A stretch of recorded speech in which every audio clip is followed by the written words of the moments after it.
नमस्ते दोस्त, स्वागत है आपका। आज की रात हम एक बेहद कोमल और सुकून देने वाली कहानी सुनने जा रहे हैं जिसका नाम है बिना दरवाजों वाला घर।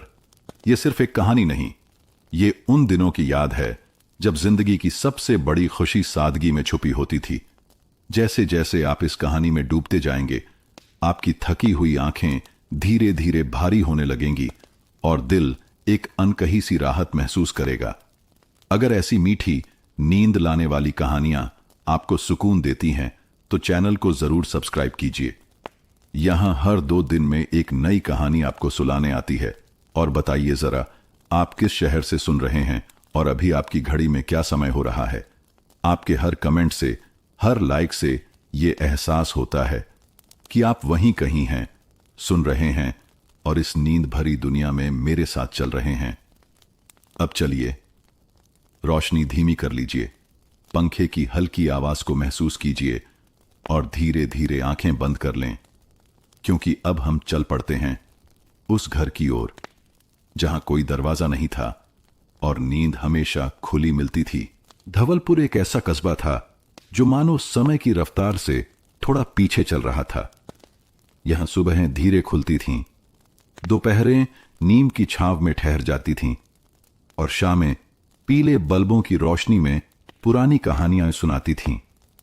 शहर की आपाधापी से दूर ये जगह किसी पुराने हिंदी उपन्यास की आखिरी पन्नों जैसी थी, थोड़ी भूली हुई पर आत्मा से भरी हुई।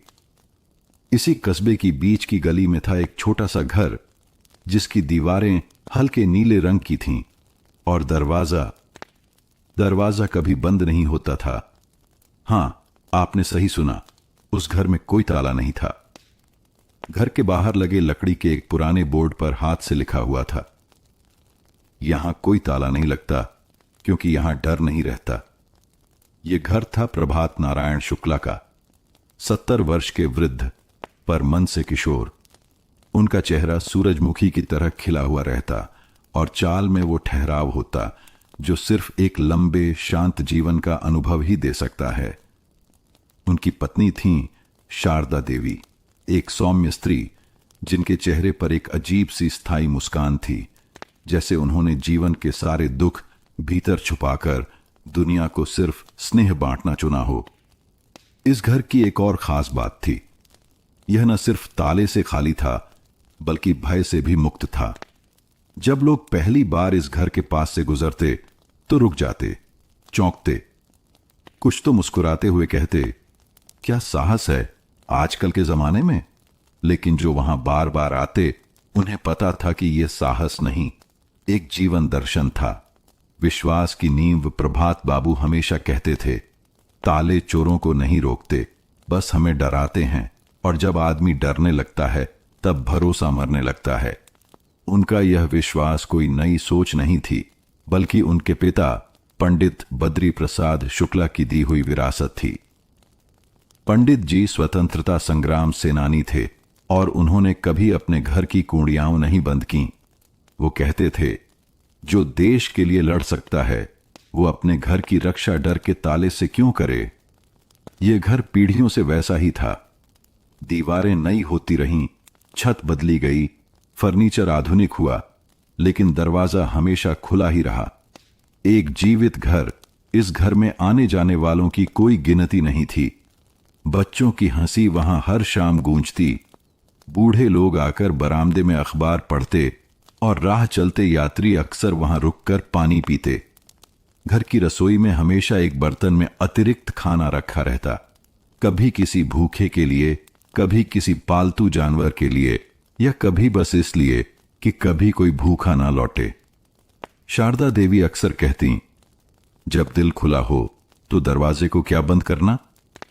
लोगों की बातें धीरे धीरे यह घर पूरे धवलपुर का प्रतीक बन गया। लोग इस घर को खुला घर कहकर पहचानने लगे। किसी को रास्ता पूछना हो तो जवाब मिलता, उस घर के पास से मुड़ जाना जहां ताला नहीं लगता। कई बार चोरों की वारदातें शहर में हुई। लोगों ने प्रभात बाबू से कहा, कुछ दिन तो ताला लगा लीजिए, जमाना अच्छा नहीं। लेकिन वह मुस्कुराते और जवाब देते, अगर मुझे हर किसी पर शक करना पड़े तो जीने से बेहतर है मर जाना।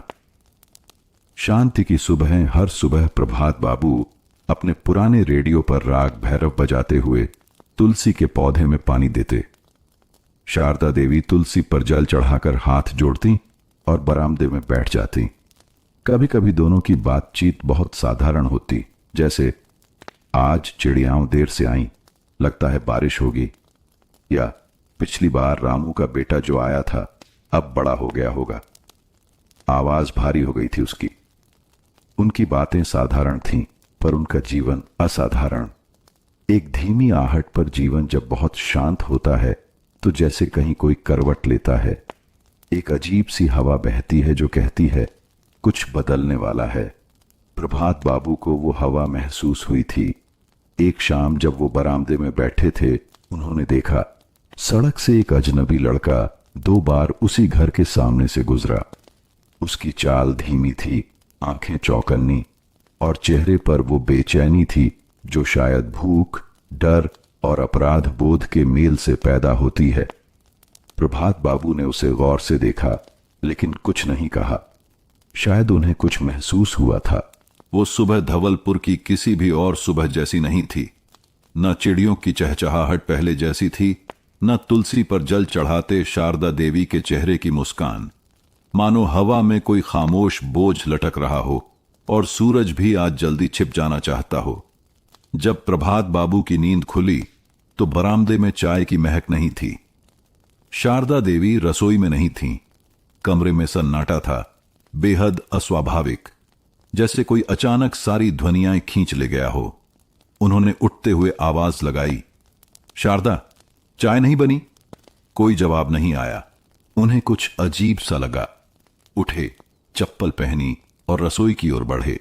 वहां शारदा देवी खड़ी थीं, लेकिन बेजान सी। उनके हाथ कांप रहे थे और चेहरा पीला पड़ा था।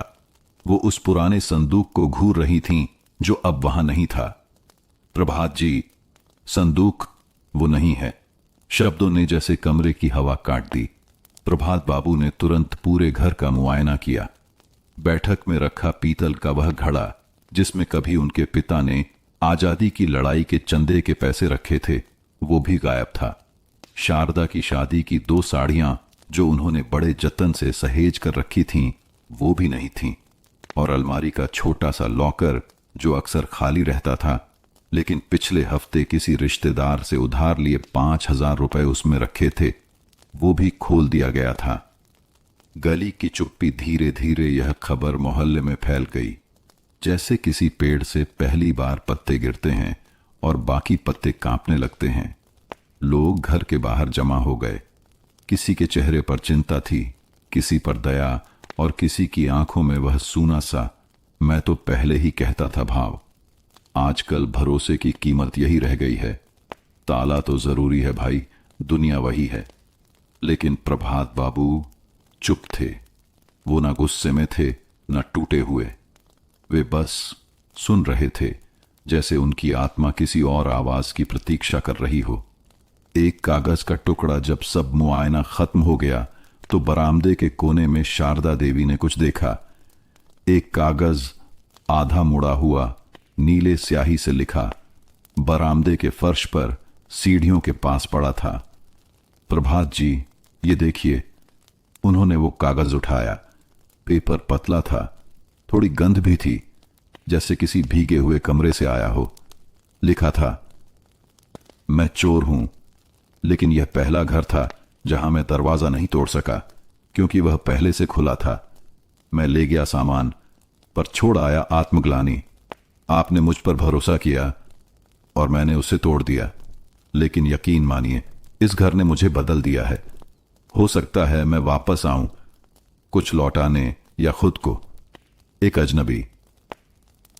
पूरा मोहल्ला चुप था, जैसे कोई आंधी आई थी और सब कुछ उड़ा नहीं, बल्कि कुछ बहुत गहरे बैठा गई हो। प्रभात बाबू ने वह चिट्ठी 2 बार पढ़ी। उनके होंठों पर हल्की सी मुस्कान आई, जो शायद पीड़ा में भी आस्था की झलक थी। शारदा, इस चोरी में कुछ गया है, पर कुछ आया भी है। शारदा देवी ने कोई जवाब नहीं दिया, पर उनकी आंखें गीली थीं। भरोसे की पहली परीक्षा उस रात घर के दरवाजे पर कोई कुंडी नहीं चढ़ाई गई। मोहल्ले में कई घरों ने नए ताले खरीद लिए, खिड़कियों पर जाली लगवा ली और कुछ ने सीसीटीवी लगाने की बात शुरू की। लेकिन उस घर में सब पहले जैसा ही रहा। प्रभात बाबू ने फिर से तुलसी को जल दिया, शारदा देवी ने फिर वही बरामदे वाला आसन लिया और बच्चों के लिए पानी की बाल्टी अब भी वहीं रखी जाती रही। पर अब एक चीज बदल गई थी, वो चिट्ठी। वो चिट्ठी अब बरामदे की दीवार पर एक फ्रेम में टंगी थी, जैसे कोई शपथ पत्र हो, जैसे कोई आईना जो इंसान को उसका चेहरा दिखा दे। चिट्ठी जाने किस हाथ से लिखी गई थी, पर उसके शब्द सीधे दिल में उतर गए थे। उस दिन के बाद प्रभात बाबू रोज सुबह चिट्ठी के पास कुछ देर बैठते, जैसे किसी मौन संवाद में लिप्त हों, जिसे कोई और न समझे, बस एक बूढ़ा और उसकी आस्था। शारदा देवी कभी कभी उनसे पूछती, क्या आपको सच में लगता है वो लौटेगा? वो मुस्कुराते हुए कहते, जिस दिल में अपराध बोध जन्म ले लेता है वो कभी चैन से नहीं रह सकता। लौटेगा या खुद से भागता रहेगा। वो कौन था? उस अजनबी के बारे में कोई कुछ नहीं जानता था। पुलिस को सूचना देने की बात उठी, पर प्रभात बाबू ने इनकार कर दिया। अगर उसे सजा देने से बेहतर है उसे बदलने देना, तो मैं दूसरी राह चुनता हूं। मोहल्ले वालों ने इसे पागलपन कहा, पर धवलपुर में यह पहला पागलपन नहीं था। पहले भी बहुतों ने कहा था, इस घर का ताला न लगाना मूर्खता है, लेकिन शायद कुछ मूर्खताएं ही समाज की नींव बदल देती हैं। चोर की रात अब दृश्य बदलता है। चलिए उस तरफ चलते हैं जहां से चिट्ठी आई थी। एक तंग सी गली में रेलवे लाइन के पार टूटी हुई छत के नीचे एक लड़का बैठा था। नाम अर्जुन, उम्र लगभग 21 वर्ष। चेहरा झुलसा हुआ नहीं था, पर थका हुआ जरूर था। आंखें डरी हुई थीं, पर अब उनमें कुछ नया था, झिंक। उसने चोरी से जो रुपए लिए थे उनमें से आधे तो उसने फेंक दिए थे एक गटर में, बाकी उसके पास थे, पर वो उन्हें छू भी नहीं रहा था, जैसे वो अब अपने हाथों से डरने लगा हो। उसने खुद से कहा, मैंने कभी नहीं सोचा था कि कोई मुझ पर भरोसा करेगा। मुझे आदत थी बंद दरवाजों की, ताले तोड़ने की, पर वो घर, उसने मुझे चौंका दिया। उसे याद आया जब वो उस घर में दाखिल हुआ था। कोई आवाज नहीं, कोई डर नहीं। अलमारी खुली, संदूक सामने, कुछ रुपए हाथ में, और फिर उस दीवार पर टंगी तस्वीरें। एक में प्रभात बाबू अपने पोते के साथ हंसते दिख रहे थे, एक में शारदा देवी तुलसी के पास बैठी थीं और एक छोटे बच्चे को पानी पिलाते हुए। वो मेरे जैसे किसी को पानी पिला रही थीं, बिना सवाल पूछे।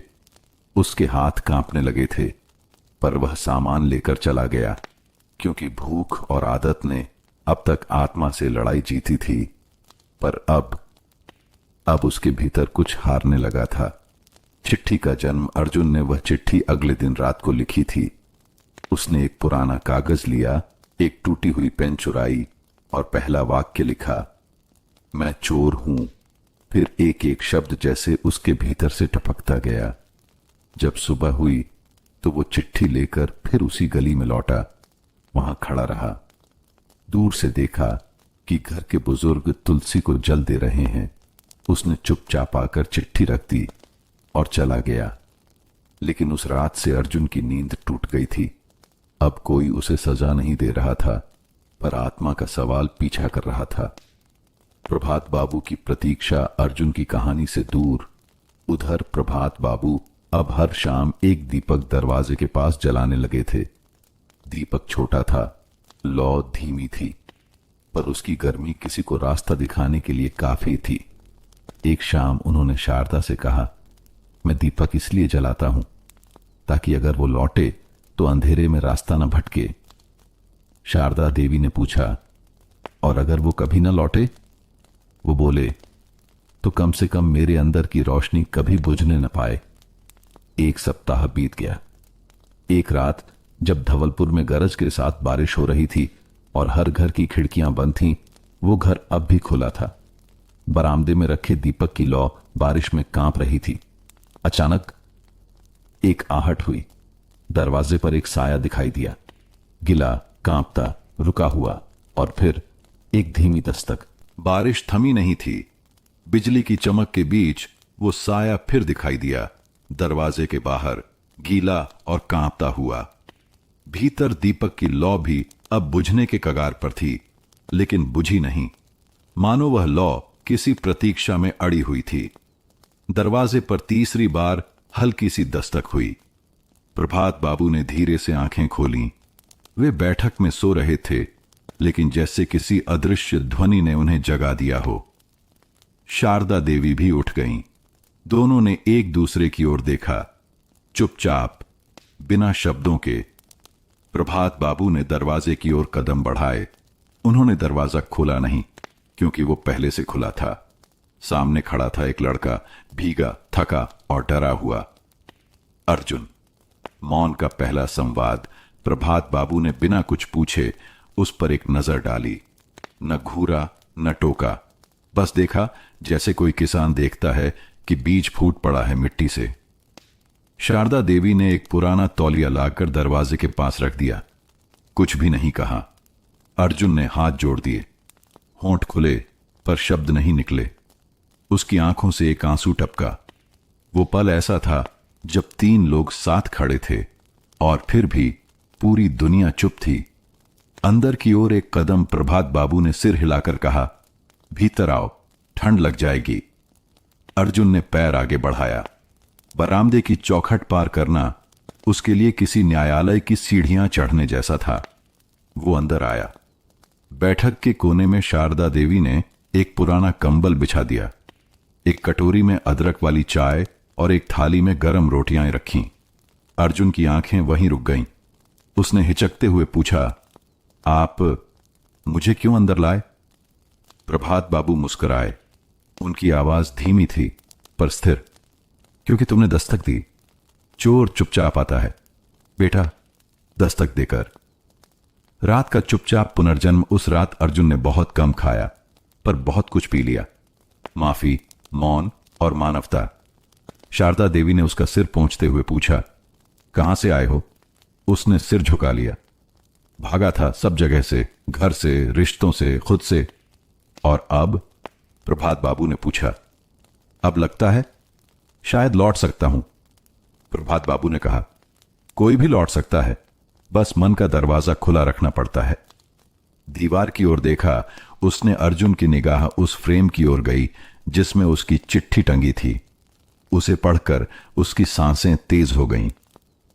आपने इसे हटाया क्यों नहीं? क्योंकि यह हमारी सबसे कीमती चीज बन गई है। अर्जुन की आंखें भर आईं। उसने कहा, मैं सब लौटा दूंगा जो ले गया था। प्रभात बाबू ने सिर हिलाया। जो ले गए थे वो लौटाना आसान है, जो छोड़ गए थे खुद को, उससे वापस लेना ही असली लौटना है। उस रात कुछ बदला रात बीत गई, लेकिन उस घर में एक नया सवेरा पहले ही जन्म ले चुका था। पहली बार अर्जुन चैन की नींद सोया। शारदा देवी ने उसके सिर के पास एक दीपक रखा। प्रभात बाबू ने खिड़की खुली छोड़ी, जैसे भरोसा अब फिर से बहने लगा हो। मोहल्ला नहीं जानता था कि उस घर में क्या हुआ, लेकिन अगले दिन जब कोई पूछता, वो चोर पकड़ा गया, प्रभात बाबू बस मुस्कुराते और कहते, नहीं, वो पकड़ा नहीं, समझा गया है। सवेरा जब धवलपुर पर फैला तो वो पहले जैसा नहीं था। सूरज वैसे ही उगा, चिड़ियां वैसे ही चहचहाएं, लेकिन प्रभात बाबू के घर के बरामदे में एक नई चप्पल रखी थी। थोड़ी पुरानी, थोड़ी घिसी हुई, और वह संकेत था कि कोई नया आया है और अब कहीं नहीं जाएगा। अर्जुन उस सुबह बहुत जल्दी उठ गया था। वह बरामदे की सफाई कर रहा था, झाड़ू लगा रहा था, पौधों में पानी डाल रहा था, जैसे एक बच्चा जो कुछ तोड़ने के बाद उसे ठीक करने को बेताब हो। शारदा देवी ने देखा और मुस्कुराई। उन्होंने चाय के साथ हल्की सी पुकार दी, बेटा चाय पी लो, बरामदे का धरती मां है, सेवा तो दिन भर चलती है। अर्जुन थोड़ा सा कुचाया, धीरे से चाय लेकर बैठ गया। मैं कुछ काम करना चाहता हूं, जो आपने खोया था उसे लौटाना चाहता हूं। प्रभात बाबू वहीं अखबार पढ़ रहे थे। उन्होंने चश्मा उतार कर कहा, काम करना अच्छा है बेटा, लेकिन उसे माफी से जोड़ोगे तो बोझ बन जाएगा। अगर उसे सेवा से जोड़ोगे तो जीवन बन जाएगा। एक नई भूमिका। उसी दोपहर अर्जुन ने घर के पुराने कोठार की सफाई शुरू की। वहां पुरानी किताबें, कुछ लकड़ी की अलमारियां और टूटा फर्नीचर पड़ा था। उसने देखा वहां एक तरफ बच्चों के पुराने खिलौने भी थे। ये सब? अर्जुन ने पूछा। शारदा देवी बोली, कभी मोहल्ले के बच्चों के लिए लाइब्रेरी और खेल का कोना था ये, पर समय ने धूल चढ़ा दी। अर्जुन चुप रहा, फिर धीरे से बोला, तो फिर समय को उल्टा बहा लेते हैं। अर्जुन का संकल्प। अर्जुन ने उसी दिन से कोठार को नया रूप देना शुरू किया। वो रोज मोहल्ले के बच्चों से बात करता, उनकी किताबें मांगता, टूटे खिलौनों को जोड़ता और पुराने फर्नीचर की मरम्मत करता। मोहल्ले में खबर फैलने लगी, वो लड़का जो पहले चोर कहलाया गया अब भैया बन गया है। शुरुआत में लोग हिचकिचाए, लेकिन धीरे धीरे बच्चे खींचे चले आए और एक हफ्ते में कोठार बन गया, विश्वास कक्ष। दरवाजे के ऊपर अर्जुन ने खुद लिखा, ये कमरा भी खुला है क्योंकि यहां डर नहीं रहता। एक नया नाम। एक दिन मोहल्ले की एक बुजुर्ग महिला ने पूछा, बेटा तुम्हारा नाम अर्जुन है ना? प्रभात बाबू ने मुस्कुराकर जवाब दिया, अब वो अर्जुन नहीं, अब वो प्रकाश है, क्योंकि जहां वो जाता है अब वहां उजाला होता है। शारदा देवी ने हामी भरी। अर्जुन तीर चलाता था, प्रकाश राह दिखाता है। अर्जुन, अब प्रकाश चुपचाप सुनता रहा। उसकी आंखों में आंसू थे, पर होठों पर पहली बार आत्मगौरव की सी मुस्कान थी। पुराने पैसे का उत्तर। कुछ दिन बाद जब विश्वास कक्ष पूरी तरह तैयार हो गया, प्रकाश ने एक पुराना थैला प्रभात बाबू के सामने रखा। जो मैंने लिया था, ये उसी का उत्तर है। रुपए भी हैं और कुछ सामान भी जो मैंने दोबारा कमाकर खरीदा। प्रभात बाबू ने थैला नहीं खोला। उन्होंने कहा, हमारे लिए सबसे कीमती चीज वो थी जो तुम वापस नहीं लाए, क्योंकि तुम खुद बन गए वो विश्वास। प्रकाश की आंखें भर आईं। मैं कभी सोचा नहीं करता था कि मैं लौट पाऊंगा।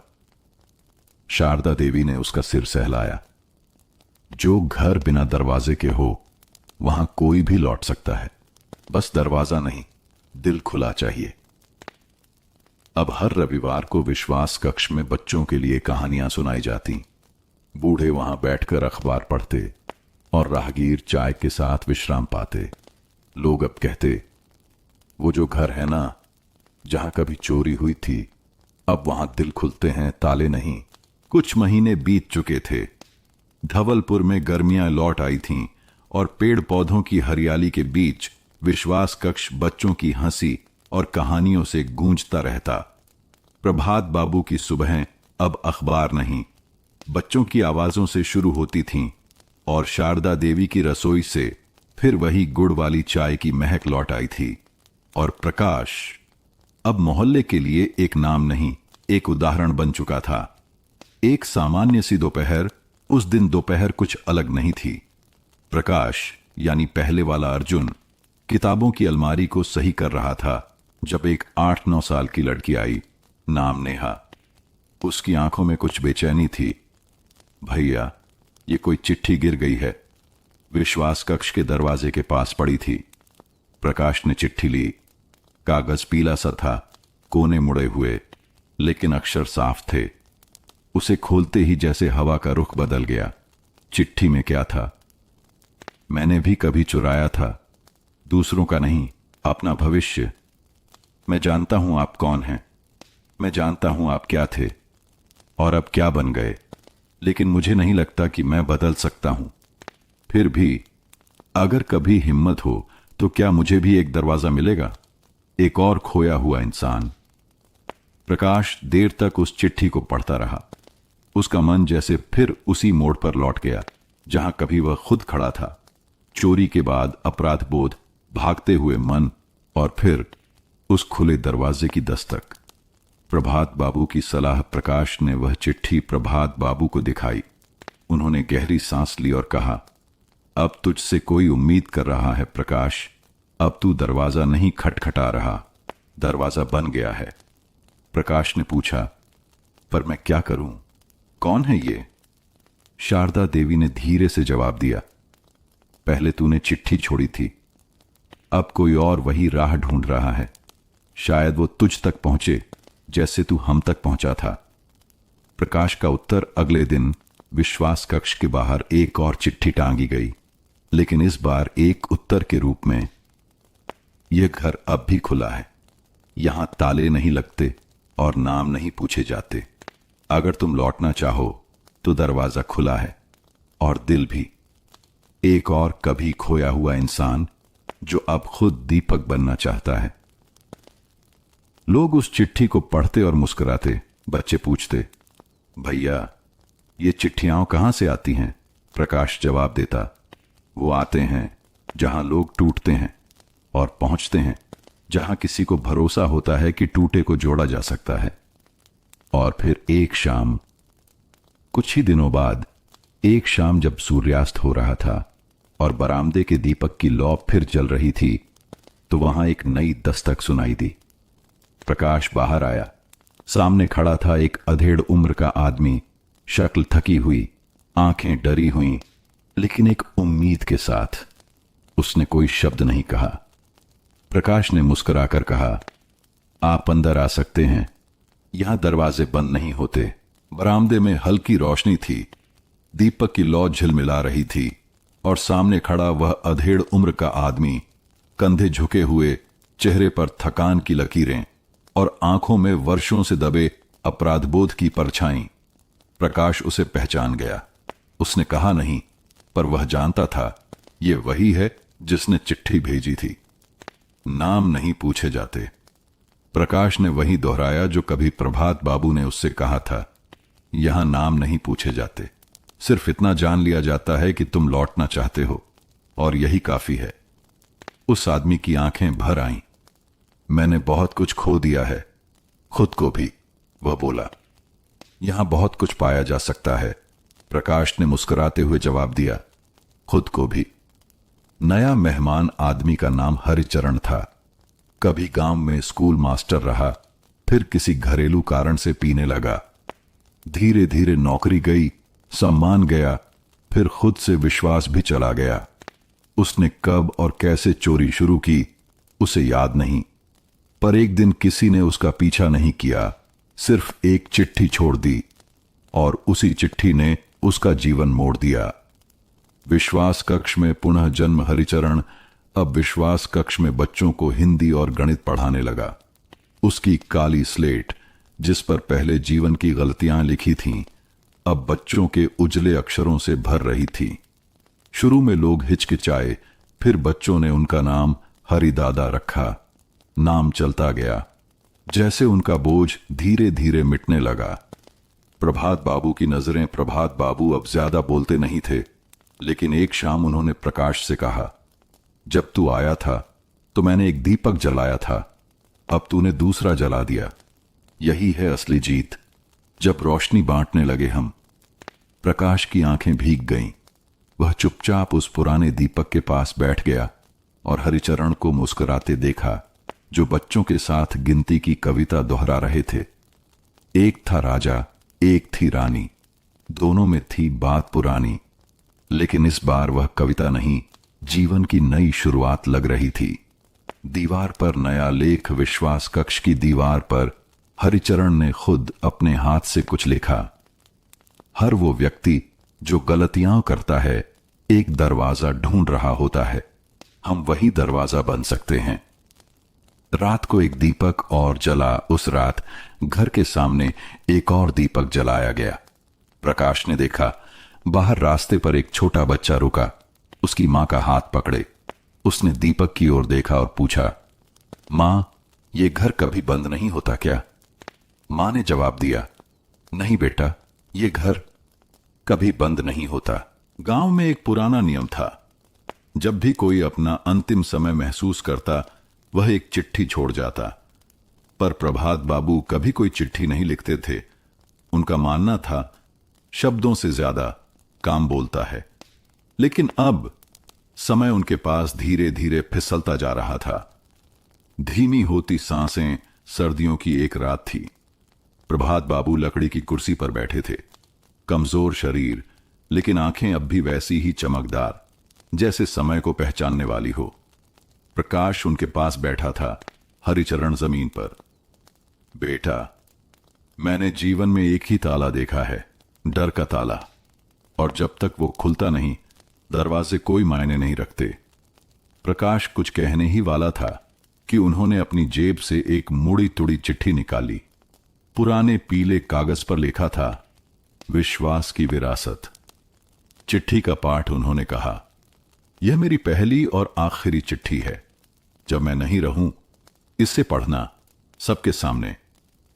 उस रात प्रभात बाबू गहरी नींद में चले गए और फिर कभी नहीं जागे। अगली सुबह सारा गांव इकट्ठा हुआ। विरासत की चिट्ठी प्रकाश ने कांपते हाथों से वह चिट्ठी खोली और पढ़नी शुरू की। प्रियजनों, मैं कोई महापुरुष नहीं था। सिर्फ चाहता था कि दुनिया में एक कोना ऐसा हो जहां डर न हो, शक न हो, सिर्फ भरोसा हो। बिना दरवाजों वाला घर कोई ईंट पत्थर की चीज नहीं, यह एक सोच है। जिस दिन तुम किसी टूटे हुए को अपनाओगे, किसी अजनबी को मौका दोगे और किसी चोर को इंसान की तरह देखोगे, उसी दिन यह घर हर जगह होगा। मैं जा रहा हूं, लेकिन अगर कभी किसी को लगने लगे कि दुनिया में अच्छा कुछ बचा नहीं, तो इस घर की ओर देख लेना। प्यार से, प्रभात। सिर्फ एक और दीपक। उस शाम जब अंतिम संस्कार हुआ तो गांव भर में किसी ने रोशनी नहीं बुझाई। हर घर के बाहर एक छोटा सा दीपक रखा गया। प्रकाश, हरिचरण और बाकी सभी बच्चों ने एक साथ लिखा, हम सब बिना दरवाजों वाले लोग हैं।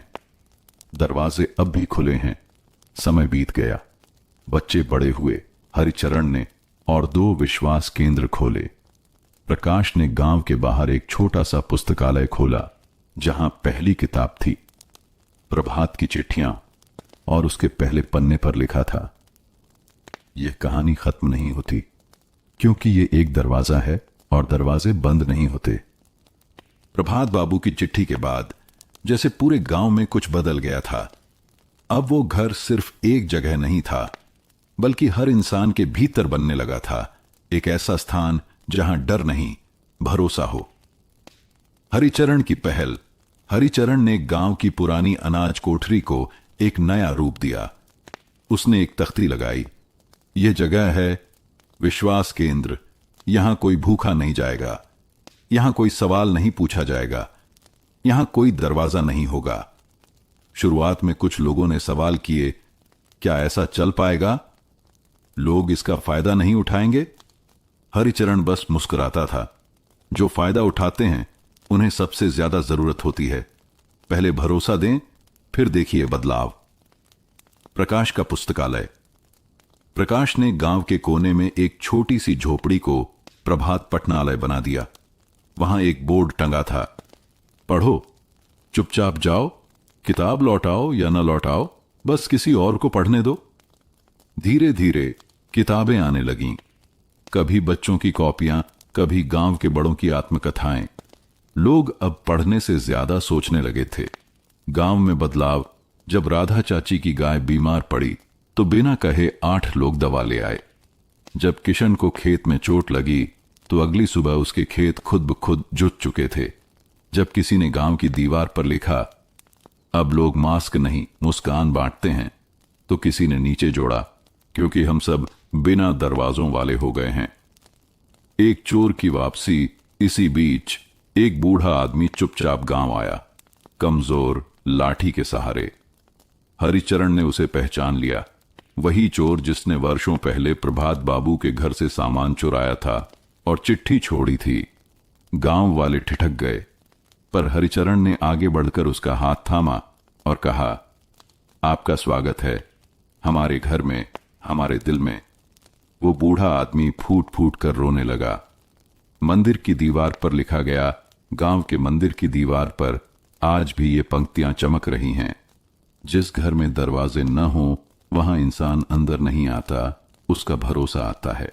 गांव में हुए परिवर्तन की सुगंध अब हवाओं के साथ दूर तक पहुंच चुकी थी। अखबारों में छोटी सी खबर छपी, एक गांव जहां दरवाजों की जरूरत नहीं रही। वो गांव जो पहले किसी नक्शे पर एक नामभर था, अब प्रेरणा बनकर उभर रहा था। पत्रकार की पहली यात्रा। एक युवा पत्रकार अन्विता मिश्रा ने उस खबर को पढ़ा और उसका मन बेचैन हो उठा। वो शहर की चकाचौंध से अलग कुछ सच्चा देखना चाहती थी और इसीलिए एक दिन वह हरिचरण के गांव पहुंच गई। हरिचरण ने मुस्कुराकर उसका स्वागत किया। आप दरवाजे की तलाश में आई हैं या विश्वास की? अन्विता थोड़ी हंसी। दोनों, उसने कहा। अन्विता की डायरी से एक पन्ना। मैंने आज एक ऐसा घर देखा जो खुला था, केवल ईंट और लकड़ी से नहीं बल्कि दिलों से। वहां कोई ताले नहीं थे, पर फिर भी चोरी नहीं हुई, और जहां चोरी हुई वहां एक चिट्ठी ने एक विचार चुरा लिया और लौटाया भी। शहर में हलचल। अन्विता का लेख शहर के बड़े अखबारों में छपा। बिना दरवाजों वाला गांव, जहां लोग भरोसा चुराते नहीं बांटते हैं। इस लेख ने शहर के युवाओं को झकझोर दिया। कॉलेजों में चर्चा होने लगी, क्या हम भी ऐसा कुछ बना सकते हैं? एक आर्किटेक्चर के छात्र समूह ने प्रस्ताव दिया, हम एक सार्वजनिक विश्वास स्थल बनाएंगे जहां कोई भी आकर किताबें, खाना या कपड़े छोड़ सके और कोई भी बिना सवाल लिए जा सके। हरिचरण को बुलावा। कुछ महीनों बाद हरिचरण को एक विश्वविद्यालय से बुलावा आया। आइए, अपने विचार बताइए, लोग सुनना चाहते हैं। पहली बार उसने गांव से बाहर कदम रखा। लाखों की भीड़, तेज लाइट्स, कैमरे, पर जब वह मंच पर गया तो वहीं पुरानी मुस्कान। मैं कोई बड़ा आदमी नहीं, मैं बस एक दरवाजा हटाने वाला हूं। बात जो दिलों में घर कर गई। उसने कहा, अगर हम दरवाजे हटाना नहीं सीखेंगे तो दीवारें ऊंची होती जाएंगी, और जब दीवारें ऊंची हो जाती हैं तो इंसान बौना रह जाता है। श्रोताओं में सन्नाटा था। फिर तालियां बजीं, ऐसी जो सोच बदल दें। शहर में पहला विश्वास केंद्र। हरिचरण के शब्दों से प्रेरित होकर शहर के एक पार्क में एक छोटा सा कोना बनाया गया। एक छायादार बेंच, एक खुली अलमारी, एक बोर्ड, जो चाहिए ले जाओ, जो बचा है छोड़ जाओ। और बस एक नई यात्रा शुरू हो गई। हरिचरण का शहर में पहला कदम। शहर चमक रहा था। बड़ी इमारतें, तेज भागती गाड़ियां और हर चेहरे पर एक अजीब सी हड़बड़ी। हरिचरण एक पुराने झोले में कुछ किताबें और गांव की मिट्टी लेकर आया था। स्टेशन से बाहर निकलते ही उसे एहसास हुआ, यहां लोग एक दूसरे से टकरा जाते हैं पर आंखें नहीं मिलाते। यहां दरवाजे तो बहुत हैं, उसने सोचा, पर सबसे भारी ताले तो रिश्तों में हैं। राहुल, एक टूटे घर का लड़का। हरिचरण की मुलाकात हुई राहुल से। एक 16 वर्षीय लड़का जो हर रोज स्कूल से लौटकर एक चाय की दुकान पर बैठता था। हरिचरण ने पूछा, घर क्यों नहीं जाते? राहुल ने बिना देखे कहा, घर है पर मां पापा एक दूसरे से बात नहीं करते। दीवारों में दरारें हैं और मन में भी। हरिचरण चुप रहा, फिर धीरे से पूछा, क्या कभी दरार में दीपक जलाया है? राहुल चौंका, क्या मतलब? जहां टूटन हो वहीं से रोशनी आती है, अगर हम वहां स्नेह रख दें। एक छोटा प्रयोग। हरिचरण ने राहुल को कुछ छोटे सुझाव दिए। एक कागज पर मां के लिए एक पंक्ति लिखो। आपको देखा तो सुबह की चाय जैसी गर्माहट याद आ गई। पापा के लिए एक छोटी चिट्ठी, आपके बिना ये घर खामोश लगता है। राहुल ने हिचकते हुए वो चिट्ठियां दरवाजे के नीचे से सरका दी। परिणाम, धीरे धीरे कुछ दिन तक कुछ नहीं बदला। फिर एक दिन राहुल ने देखा, टेबल पर चुपचाप एक किताब रखी थी जिस पर लिखा था, तुम्हारे लिए मां। और उस रात पापा ने कहा, चाय पिएगा बेटा? राहुल की आंखें नम थीं। हरिचरण के शब्द जैसे दीवारों के भीतर पहुंच गए थे। विश्वास की दरार से उजाला। हरिचरण ने उस मोहल्ले में एक दीवार चुनी जहां लोग अक्सर शिकायतें चिपकाया करते थे। उसने उसी दीवार पर लिखा, अगर कोई रिश्ता टूटा हो तो उसकी दरार में एक फूल रख देना। धीरे धीरे वहां रंग बिरंगे कागजी फूल लगने लगे। हर फूल के साथ एक छोटी चिट्ठी होती, माफ कर दिया, अब तुम्हारी याद मुस्कुराती है, चलो फिर से दोस्त बन जाए। शहर में बदलाव की बूंद एक रिपोर्टर ने लिखा। एक गांव से आए बुजुर्ग ने शहर में भी एक बिना दरवाजों वाली जगह बना दी, दिलों में। हरिचरण खुद चुपचाप चल रहा था। एक नया मोहल्ला, एक नया दिल और एक और टूटी जगह। गांव की खामोश रात। गांव के लोग अब भी उस चोरी को नहीं भूले थे।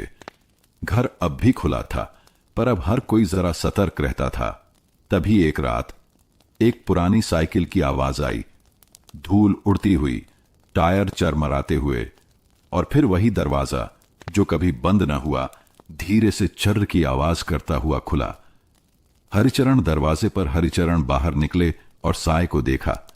एक दुबला पतला युवक, चेहरे पर थकान थी, आंखों में पश्चाताप, पैरों में टूटी हुई चप्पलें और पीठ पर एक खाली बोरी। हरिचरण ने पहचान लिया, वही लड़का था जिसने चिट्ठी छोड़ी थी। गांव में एक बार फिर सन्नाटा फैल गया। लोग खिड़कियों से झांकने लगे। हरिचरण की आंखों में सवाल नहीं था।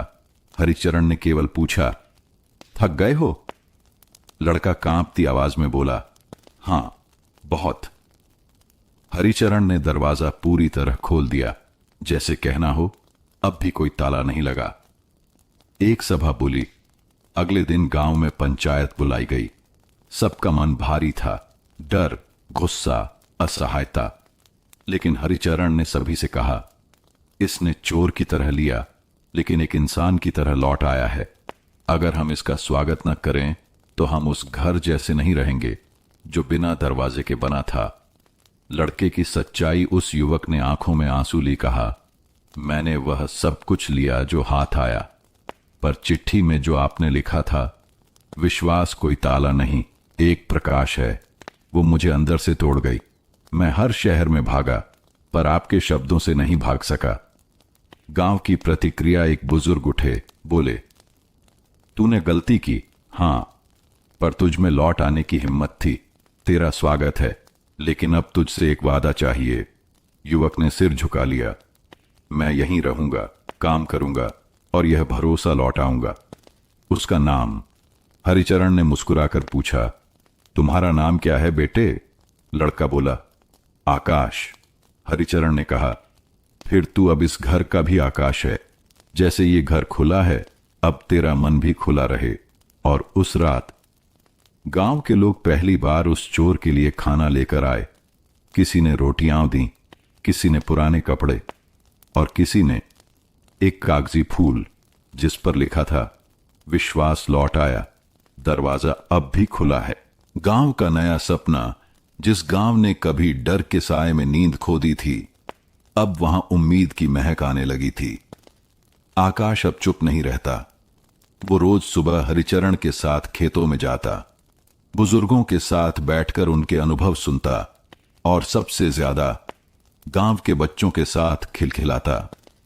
पर एक दिन उसने कहा, मैंने लिया था बिना इजाजत, अब कुछ लौटाना चाहता हूं, बिना शर्त। रसोई की शुरुआत गांव के बीचों बीच एक पुरानी झोंपड़ी थी, कभी भंडार के लिए इस्तेमाल होती थी। उसे आकाश ने साफ किया, चूना पुताई की, दीवार पर एक लकड़ी की पट्टी टांगी। भरोसे की रसोई, जो चाहिए ले जाओ, जो बन पड़े छोड़ जाओ, कोई दरवाजा नहीं। गांव वालों की दुविधा शुरुआत में लोग हिचकिचाए, अगर सब लेकर चले गए तो? हरिचरण ने मुस्कुराकर कहा, ताले वाले घर में भी चोरी होती है। यहां अगर कुछ चुराया गया तो वो हमारी उम्मीद नहीं होगी, बल्कि हमारी परीक्षा। पहली रात रसोई में रखा गया था, एक बोरी चावल, 2 किलो दाल, कुछ आलू और एक कागज। जरूरत से ज्यादा मत लेना, पीछे कोई भूखा हो सकता है। अगली सुबह थोड़ा चावल गया था, थोड़े आलू भी, लेकिन एक नया पैकेट नमक और कुछ टमाटर रखे मिले। धीरे धीरे एक महिला ने आकर 2 रोटियां छोड़ी। एक लड़का स्कूल जाते समय गुड़ की डली रख गया। एक बुजुर्ग ने अपनी पेंशन से चाय पत्तियां दान की और वो रसोई चल पड़ी। बिना ताले, बिना चौकीदार। एक दिन एक खत, एक महिला ने एक नोट छोड़ा। मैं विधवा हूं, 2 बच्चे हैं। कभी लगता था दुनिया पत्थर है। इस रसोई से सिर्फ खाना नहीं, मैंने भरोसा पाया है। हरिचरण ने वो पंक्तियां गांव की चौपाल पर पढ़ी। लोग खड़े हुए, नारे नहीं, सिर्फ मौन सम्मान में। आकाश का बदलाव। आकाश अब गांव का सिर्फ निवासी नहीं था, वह बन गया था विश्वास का रक्षक। कभी जो चोरी करके भागा था, अब रोज दूसरों की थालियों में उम्मीद परोसता था। गांव की दीवार पर लिखा गया, भरोसा बंद दरवाजों में नहीं पलता, वह खुली बाहों, खुले दिल और खुली रसोई में जीता है। अफवाह की आंधी। रात के 8 बजे चौपाल पर एक दौड़ता हुआ लड़का आया। अम्मा कह रही थीं, शहर से कुछ अजनबी गांव में घुसे हैं और शायद भरोसे की रसोई को लूटने आए हैं। लोग सन्न रह गए। कुछ ने कहा, कहां था, ताला लगाओ। कुछ ने कहा, अब भी समय है। हरिचरण शांत रहे। बोले, जिस पर भरोसा नहीं था, हमने उसी से भरोसा सीखा था। अब भरोसे की रक्षा हथियार से नहीं, अपने दिल से करनी होगी। रात का पहरा। रसोई के पास कुछ युवा बैठ गए, पर हाथ में लाठी नहीं, बस चाय के कप और कहानियों की बुनाई। किसी ने कहा, अगर कोई आए तो पूछना, भूखा है क्या? किसी ने जोड़ा, अगर हां कहे तो पहले खाना देना। वो आए। रात करीब 2:30 बजे 3 परछाइयां दिखीं, धीरे धीरे पास आईं। एक आदमी, एक औरत और उनके साथ एक छोटा बच्चा। चौकी पर बैठे मोहन ने पूछा, भाई भूख लगी है क्या?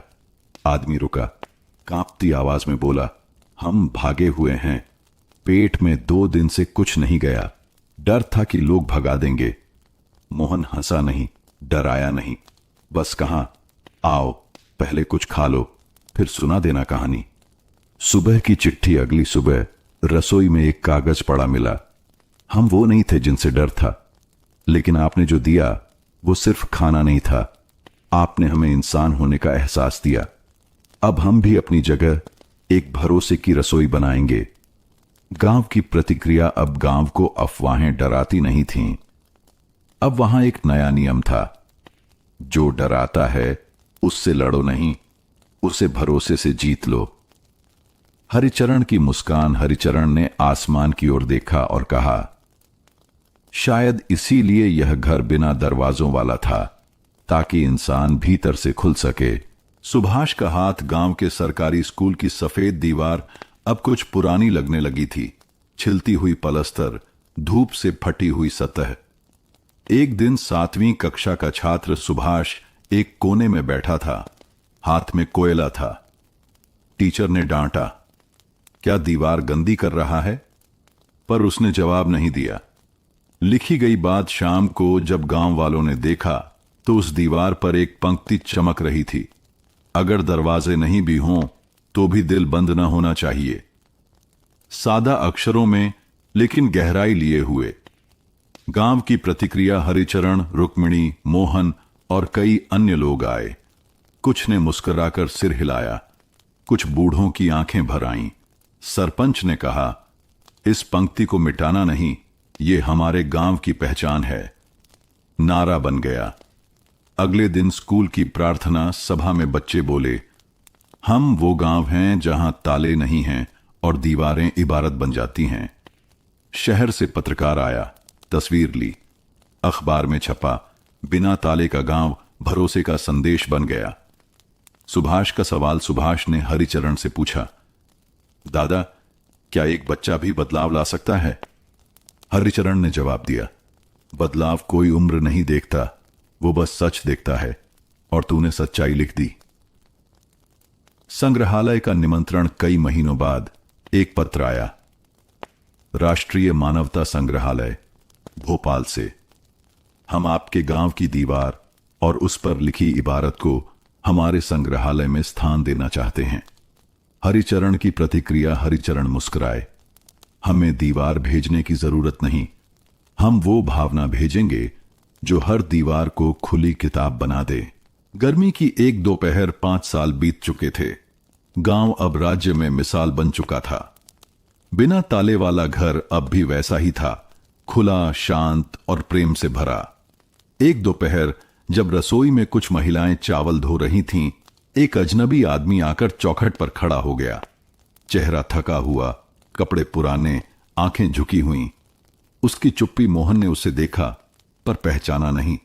पूछा, कहिए भैया, कुछ चाहिए? वो कुछ देर चुप रहा, फिर धीरे से बोला, मैं वो आदमी हूं जो 5 साल पहले यहां से चोरी कर गया था और एक चिट्ठी छोड़ गया था। रसोई की शांति कुछ क्षण के लिए एक सन्नाटा छा गया। फिर रसोई की सबसे बुजुर्ग अम्मा ने कहा, अगर भूख लगी हो तो पहले खाना खा लो, सजा की बात बाद में करेंगे। उसकी आंखें भर आईं।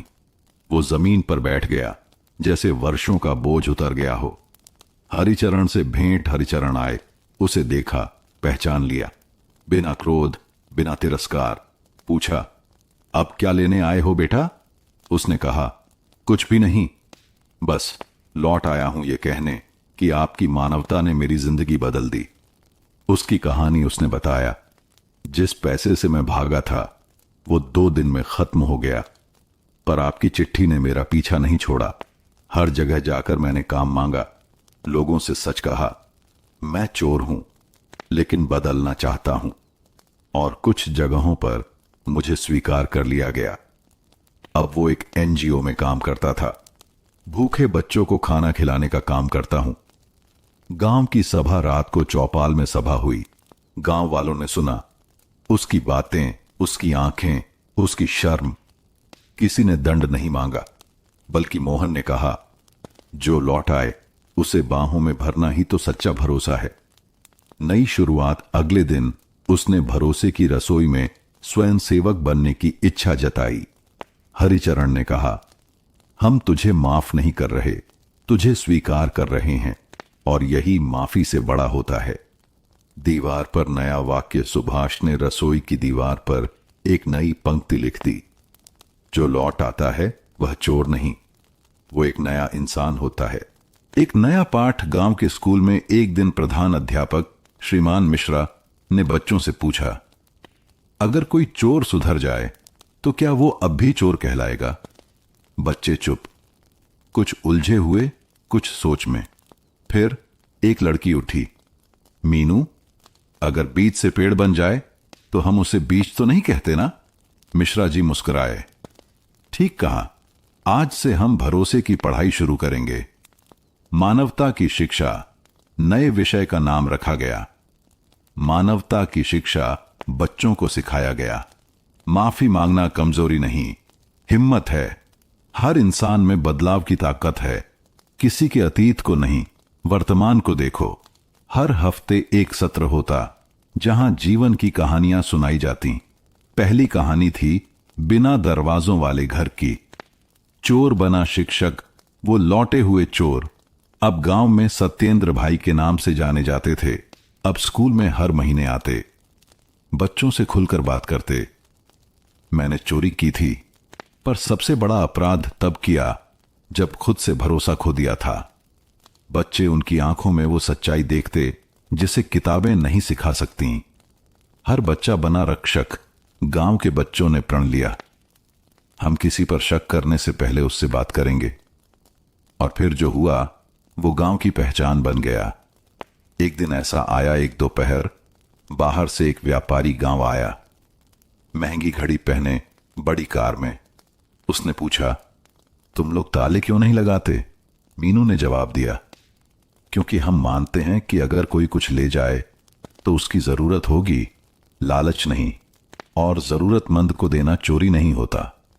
व्यापारी स्तब्ध था, पर ऐसा कहां होता है दुनिया में? मीनू मुस्कुराई, यहां होता है जहां इंसान पर भरोसा अब भी जिंदा है। दुनिया की नजरों में गांव या पाठशाला सिर्फ किताबों तक सीमित नहीं रही। राज्य सरकार ने मॉडल स्कूल घोषित किया। टीवी, पत्रकार, फिल्मकार सब आने लगे, पर गांव वालों का विश्वास वैसा ही रहा, स्थिर, शांत और जमीन से जुड़ा। रात का सन्नाटा, एक साया गांव की वो शांत रात थी। सभी अपने अपने घरों में सो रहे थे, बिना ताले, बिना डर। पर उस रात गांव की सीमा पर बने पुराने वीरान घर में एक परछाई दाखिल हुई। वो घर वर्षों से बंद पड़ा था, कभी गांव के सबसे अमीर जमींदार का था, अब जर्जर खंडहर सा। पर उस रात एक साया चुपचाप भीतर गया और एक संदूक खोलकर कुछ बाहर निकाला। कुछ लेकर नहीं, देकर गया। सुबह बच्चे खेलते हुए वहां पहुंचे। दरवाजा खुला था, पर भीतर का दृश्य चौंकाने वाला था। जंग लगा संदूक खुला पड़ा था। उसमें से कुछ किताबें, पुराने गहने और एक पुर्जा बाहर रखा था। मैंने जिनसे चुराया था अब उन्हें लौटा रहा हूं। इस गांव ने मुझे सिखाया कि सच्चा इंसान बनना मुमकिन है। यह आखिरी ताला था जो मेरे भीतर लगा था, अब वो भी खोल दिया। दस्तखत नीचे था। एक भूतपूर्व चोर गांव की बैठक। गांव के बुजुर्ग, युवा और बच्चे सब इकट्ठा हुए। वो चिट्ठी पास से पढ़ी गई। कोई गुस्सा नहीं था, सिर्फ मौन। फिर कोई बोला, शायद हर चोर को एक मौका चाहिए, एक ऐसा गांव जो उसे इंसान मान सके। आखिरी ताला का अर्थ उस घटना ने गांव में एक नई परंपरा शुरू की। अब हर नवविवाहित जोड़ा शादी के बाद अपने घर का ताला खोलकर फेंक देता और एक पेड़ लगाता। उसे कहा जाता आखिरी ताले का पेड़। वो पेड़ गांव के मैदान में बढ़ते रहे। सिर्फ हरियाली नहीं, भरोसे की छाया भी फैली। विश्वास का वृक्ष। गांव के बच्चों ने एक कविता बनाई। न ताले, न दीवारें, न डर की तलवारें, यहां हर दरवाजा खुला है, इंसानियत की पुकार है। शहर से आया पत्रकार, नाम था अश्विन मेहरा। एक राष्ट्रीय अखबार में काम करता था। आकर्षक चेहरे, पैनी निगाहों वाला, लेकिन भीतर थोड़ा थका हुआ आदमी। वो विश्वास नहीं करता था कहानियों में, उसे तथ्य चाहिए होते थे, ठोस आंकड़े, बोलते चित्र। पर जब उसने सुना एक गांव जहां कभी ताले नहीं लगे और चोरी के बाद भी दरवाजे नहीं बंद हुए, उसने सोचा जरूर कोई चाल है। पहला अनुभव। बिना दस्तक के आमंत्रण अश्विन गांव पहुंचा तो पहला दृश्य था एक बच्चा खेत से लौटता दिखा, पीठ पर बैग, हाथ में साइकिल। बच्चा रुककर बोला, आप नए आए हैं, पानी पीना है, चलिए हमारे घर। अश्विन चौंका, तुम्हारे माता पिता नाराज नहीं होंगे? बच्चा बोला, यहां कोई भी नाराज नहीं होता जब कोई प्यासा दरवाजा खटखटाए। दूसरा अनुभव। खुला घर, खुला दिल। घर में मां ने बिना सवाल उसे खाना परोसा। वो पूछ न सका, आपको डर नहीं लगता किसी पराये से? मां मुस्कुराई, डर तब होता है जब कुछ छुपाना हो। हमने कभी कुछ छुपाया नहीं, इसीलिए डर कैसा। तीसरा अनुभव। वो चिट्ठी की चर्चा रात को गांव की चौपाल में जब सब बैठे थे, किसी ने फिर से उस चोर की चिट्ठी पढ़ी। अश्विन ने पूछा, क्या आपको कभी पछतावा हुआ कि आपने दरवाजे बंद नहीं किए? हरिचरण बोले, अगर हमने ताले लगाए होते तो वो आदमी भी कभी ना लौटता।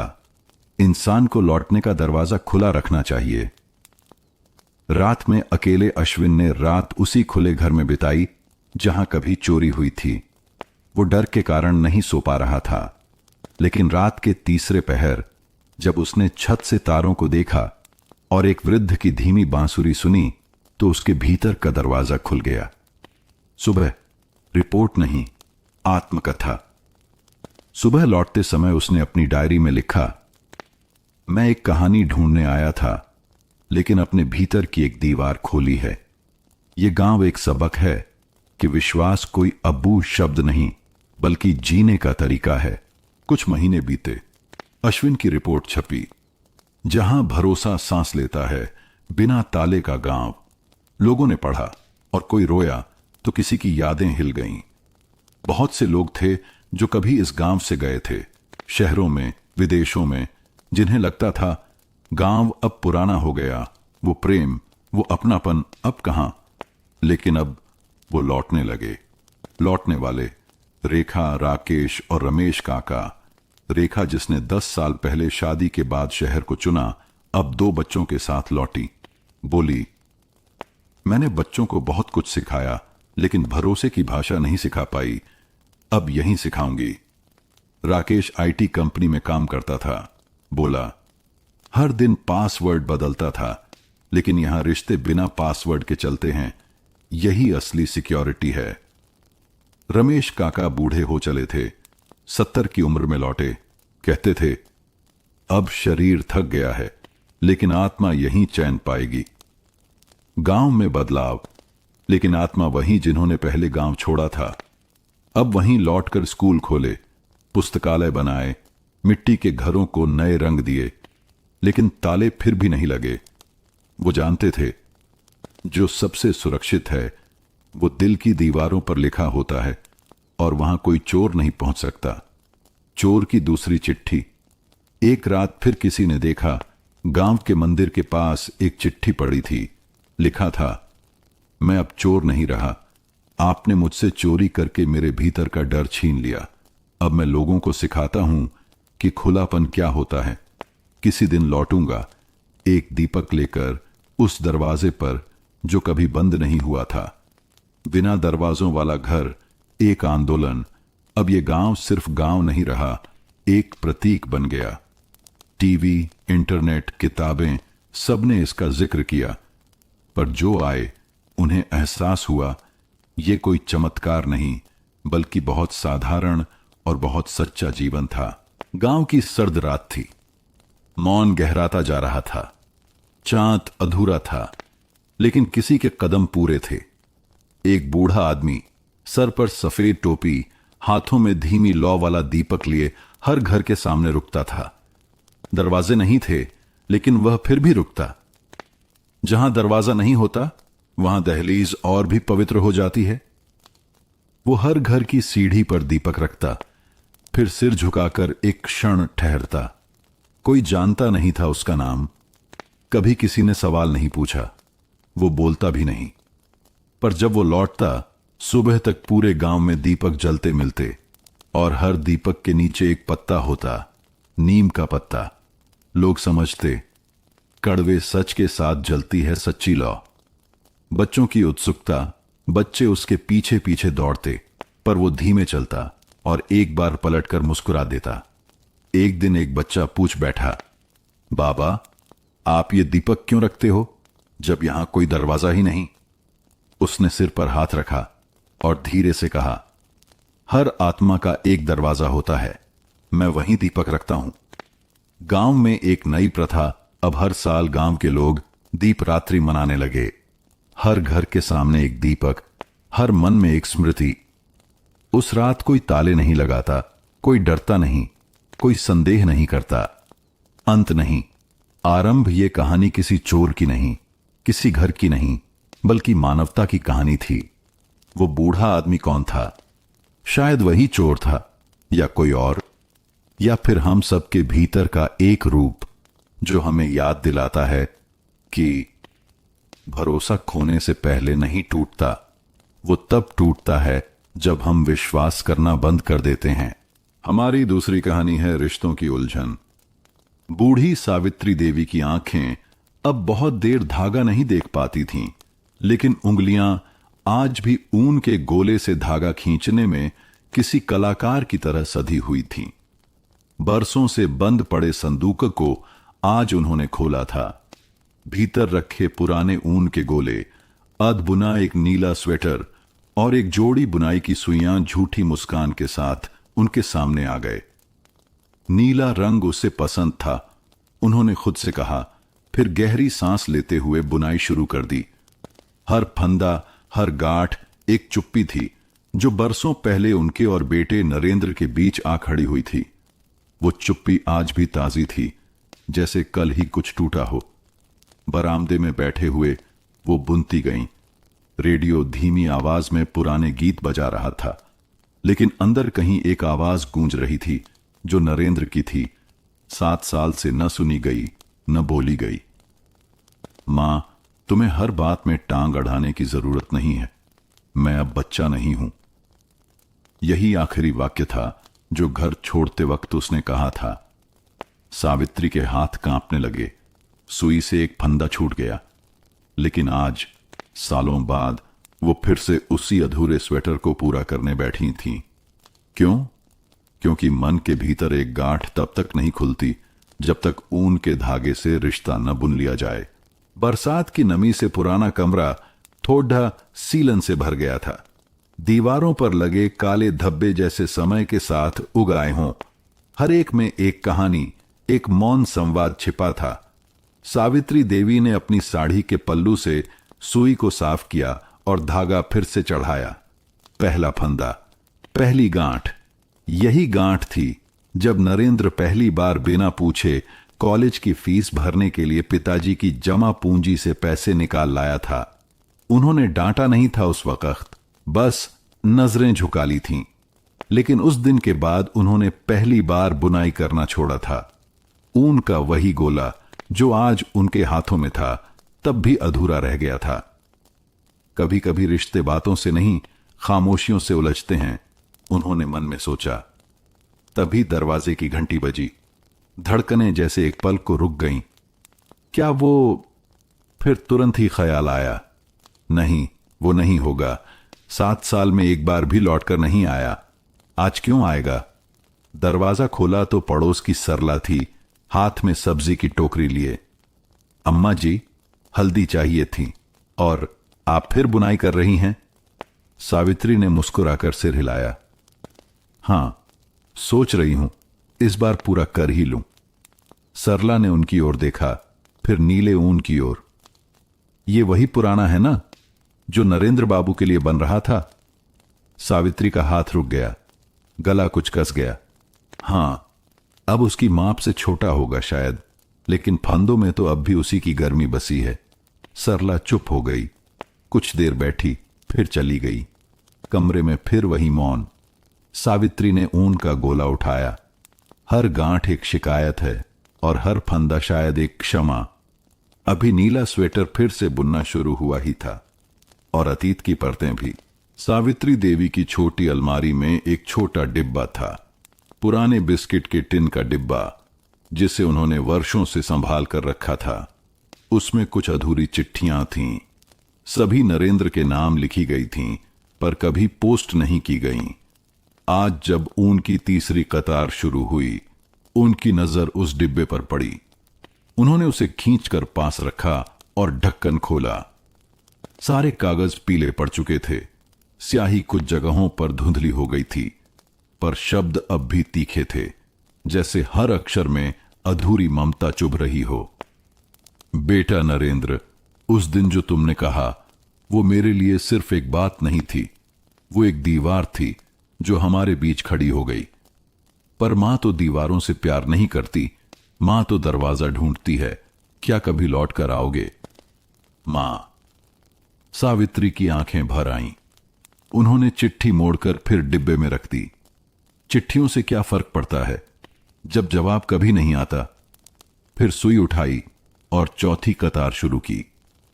अब ऊन थोड़ा उलझने लगा था, जैसे धागा भी पूछ रहा हो, कितनी देर और खींचोगी यह चुप्पी? सावित्री मुस्कुराई। जितनी देर तक उम्मीद जिंदा है। उसी शाम सरला फिर आई। अम्मा जी, चिट्ठियां लिखी थीं आपने? हां, पर भेजी नहीं। शायद डरती थीं कहीं मेरा लिखा भी उसे और दूर न कर दे। सरला बोली, कभी कभी चुप रहना ज्यादा खतरनाक होता है अम्मा। यह बात सावित्री को चुभ गई, लेकिन सच भी लगा। शायद अब एक नई चिट्ठी लिखनी चाहिए, उन्होंने धीमे से कहा। बरसात थम चुकी थी, मगर हवाओं में घुली मिट्टी की खुशबू अभी भी घर की दीवारों से टकरा रही थी। सावित्री देवी ने चौथा गोला खोल लिया। हल्का स्लेटी रंग, जो नीले स्वेटर के किनारों को गहराई देने वाला था। चूल्हे पर रखी केतली में पानी उबलने लगा। भाप ने कांच की खिड़की पर धुंध का जाल रच दिया, बिल्कुल वैसा ही जाल जैसे रिश्तों में उलझी अनकही बातें। उन्होंने स्लेटी धागे को नीले धागे से जोड़ते हुए पहली पंक्ति डाली, गांठ कसकर बांधी, फिर ठिठक गईं। नई गांठ, नई शुरुआत, उन्होंने खुद से कहा, और मेज पर कागज कलम रखे। एक नई चिट्ठी। प्रिय नरेंद्र, आज मैंने फिर वही स्वेटर बुनना शुरू किया है, जिसे कभी तुम्हारे लिए शुरू किया था। हर फंदे में मैं एक सवाल रखती हूं, तुम कैसे हो? यह स्वेटर पूरा होगा तो क्या तुम इसे पहनोगे? मां। स्याही अभी भीगी थी कि डाकिये की साइकिल की घंटी बज उठी। वे चौंक कर दरवाजे तक गईं। उम्मीद का एक छोटा सा आलोक आंखों में उभरा, पर डाकिया केवल बिजली बिल थमा गया। कागज के उस सफेद लिफाफे ने वैसी ही ठंडी चुप्पी ला दी जैसे बेटे के न आने पर खींच जाती थी। उन्होंने धीमे से बिल मेज पर रख दिया और चिट्ठी को मोड़कर लिफाफे में डाला, पर चिपकाया नहीं। भेजूं या न भेजूं? चुप्पी भेजने से टूटेगी या और बढ़ेगी? सुई फिर चल पड़ी। नीले स्लेटी फंदों की लय के बीच एक भूला बिसरा गीत हौले से होठों पर आ बैठा। ऊंची नीची राहें तेरी, मां की दुआएं साथी। बीच में गलती से एक फंदा उलट गया। उन्होंने सुई रोकी, धागा ताना और उलझन सुलझाई। यही तो जीवन था। गलती देखो, पीछे जाओ, गांठ खोलो, फिर आगे बढ़ो। दूर किसी शहर में उसी वक्त हजारों किलोमीटर दूर मुंबई के एक छोटे से अपार्टमेंट में नरेंद्र देर रात फाइलें समेट रहा था। रेलिंग के पार अरब सागर पर छाई गुलाबी चांदनी उसके अंदर की हलचल से बेखबर झिलमिला रही थी। मेज के कोने पर पड़ी पुरानी घड़ी 2:13 AM का वक्त दिखा रही थी। यही घर छोड़ने वाली रात का वही पहर था। एक नोटबुक खोलते खोलते उसकी नजर पड़ गई। सफेद स्वेटर का अधबुना टुकड़ा जो वो अनजाने में साथ ले आया था। उंगलियों ने धागे की गांठें टटोली। हर गांठ के पीछे मां की गुनगुनाहट, रूठी सांसें सब एक साथ चुभने लगीं। उसने स्वेटर को वापस बंद कर दिया, पर यादें दूर नहीं हटती। एक कॉल करूं? उसने मोबाइल उठाया, पर स्क्रीन पर उभरे नंबर को दबा नहीं पाया। झिझक ने उंगली थाम ली। वापस गांव में नीला स्लेटी पैटर्न अब कलाई तक आ चुका था। सावित्री ने सुई हटा दी और टेबल पर रखी पुरानी एल्बम निकाली। मुस्कुराता बालक नरेंद्र पहली बार स्कूल जाते हुए हाथ हिलाकर टाटा कह रहा था। उस दिन उसने नीली स्वेटर पहनी थी, मां की ही बुनाई। उन्होंने धीरे से तस्वीर सहलाई, फिर आंखें बंद कर लीं। मन ही मन एक प्रार्थना की, मेरे बच्चे को हमेशा गर्माहट मिले, चाहे मेरी बाहें दूर ही क्यों ना हों। खिड़की के बाहर से हवा के साथ मंदिर की आरती की घंटियां सुनाई दी। स्लेटी धागा समाप्त हो चुका था। अब बारी थी अंतिम नीली किनारी की, रिश्ते की आखिरी परत, जहां गांठ नहीं केवल सिलाई होती है। उन्हें लगा अगर यह स्वेटर पूरा हो गया तो शायद चुप्पी भी सिल जाएगी। उन्होंने टेबल लैंप बुझाया, चिट्ठी को लिफाफे में बंद किया और इस बार चिपका दिया। कल सुबह पहली डाक से उनकी हथेलियों ने स्वेटर को सहलाया। फंदों से धीरे धीरे रात की नीरवता झरने लगी। कहीं दूर मोबाइल स्क्रीन पर नरेंद्र की उंगली मां के नाम पर ठहरी रही। समुद्र की लहरों की धीमी गूंज कमरे के सन्नाटे से टकरा रही थी, बिल्कुल वैसे ही जैसे मां बेटे की अनकहा संवाद मनों के सन्नाटे में गूंजता रहता है। रात एक नई गांठ बांधकर सो गई। सुबह की चाय का प्याला हाथ में लिए सावित्री देवी ने दरवाजा खोला तो धूप सीढ़ियों पर बैठी उनींदी आंखों से उन्हें देख रही थी। ऐसा लग रहा था जैसे आंगन भी जान गया हो।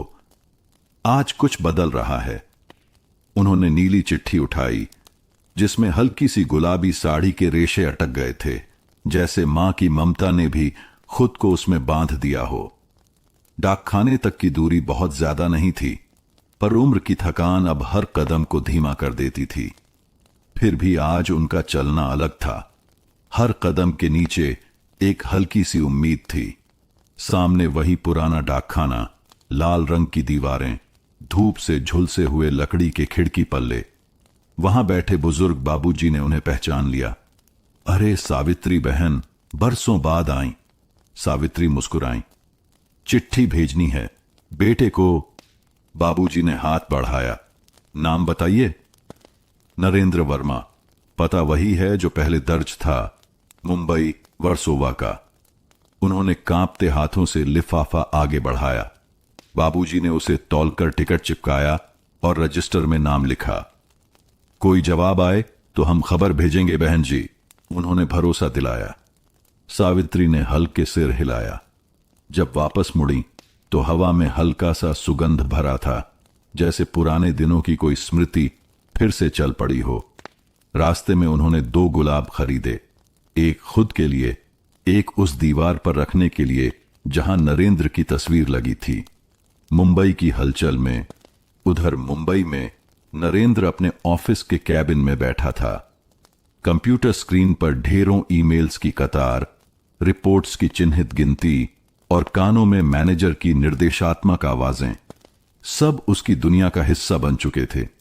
लेकिन आज उसकी आंखें बार बार खिड़की से बाहर दौड़तीं, जहां समुद्र अपनी लहरों से अजीब सी कहानियां कह रहा था।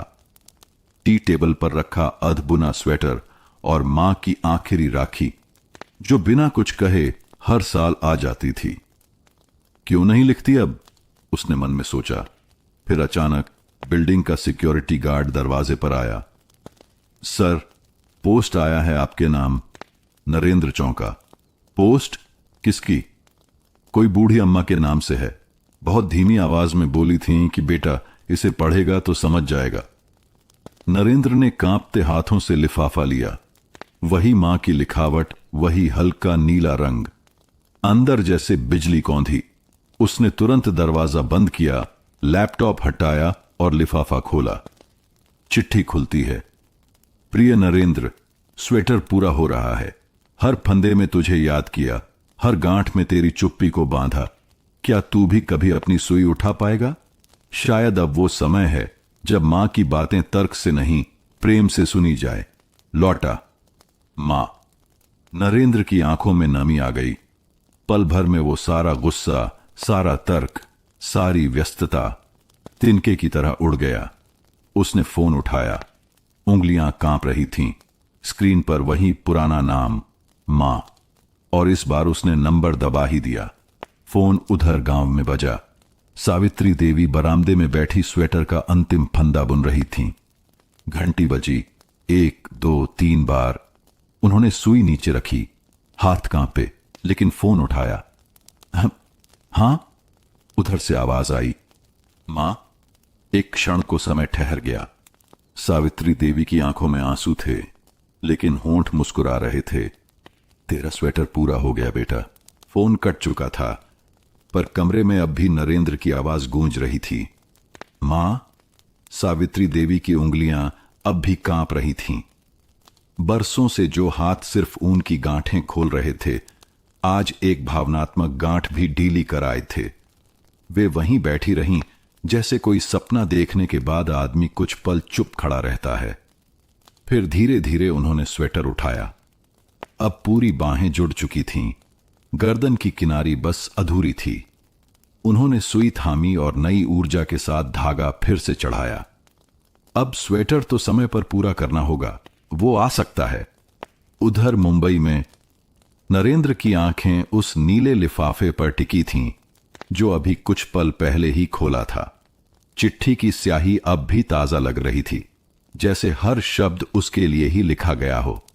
मां अब भी वही है, सब कुछ वैसा ही। पर क्या वो अब भी वैसा ही था? उसने ऑफिस से छुट्टी ली और बैग पैक किया। एक स्वेटर, कुछ जरूरी कपड़े और वही पुराना ऊन का टुकड़ा जिसे कभी उसने गुस्से में अधूरा छोड़ दिया था। ट्रेन रात की थी, वही गांव वाली जो 7 साल पहले वह छोड़कर गया था। हर स्टेशन पर जब ट्रेन रुकती, वो खिड़की से बाहर देखता, कहीं मां दिख जाए, जैसे कोई दृश्य बिन बुलाए आंखों में उतर आए। मोबाइल में नेटवर्क कभी आता, कभी चला जाता, लेकिन दिल की लाइनें अब जुड़ रही थीं, बिना किसी व्यवधान के। गांव में प्रतीक्षा की तैयारी सरला सुबह सुबह आई, आंखों में चमक थी।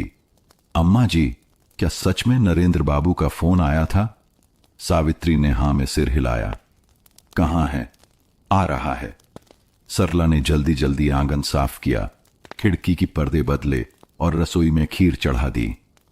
आज आपके चेहरे पर बरसों बाद रोशनी दिख रही है, सरला ने मुस्कुराते हुए कहा। सावित्री ने कुछ नहीं कहा, बस स्वेटर का अंतिम फंदा पूरा किया।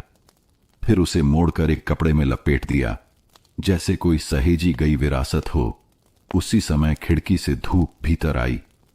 बरामदे की दीवार पर पड़ी परछाई में मां और स्वेटर की सूरत एक हो गई, पुरानी पर सजीव। ट्रेन गांव पहुंचती है। स्टेशन पर उतरते ही नरेंद्र की आंखें भीग गईं। स्टेशन की दीवार पर अभी भी वही पुरानी पोस्टर थे, वही कुल्हड़ की चाय, वही भुट्टे वाला। पर कुछ तो बदल गया था। वो ऑटो पकड़कर घर की ओर चला।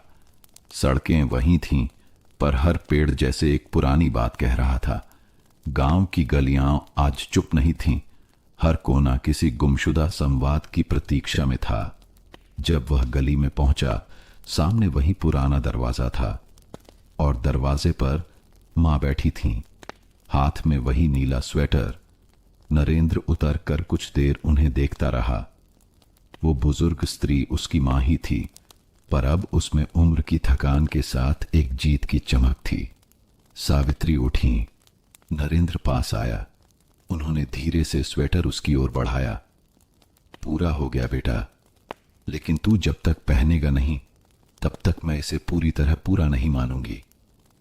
नरेंद्र ने कांपते हाथों से स्वेटर लिया, पहना, और जैसे सालों की चुप्पी उस ऊन की गर्माहट में घुल गई। मां और बेटे ने एक दूसरे को देखा।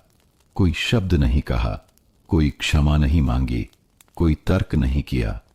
बस एक गहरी, सजीव, शांत स्वीकृति थी। रात का खाना खामोशी में बीता, पर वह चुप्पी अब पहले जैसी बोझिल नहीं थी। मां ने रोटियां सेंकी। नरेंद्र ने सब्जी की थाली सजाई। दोनों ने एक दूसरे की ओर देखकर धीरे से मुस्कुरा दिया, जैसे रिश्ते फिर से बुनने शुरू हो गए हों, बिना कोई सिलाई दिखाए।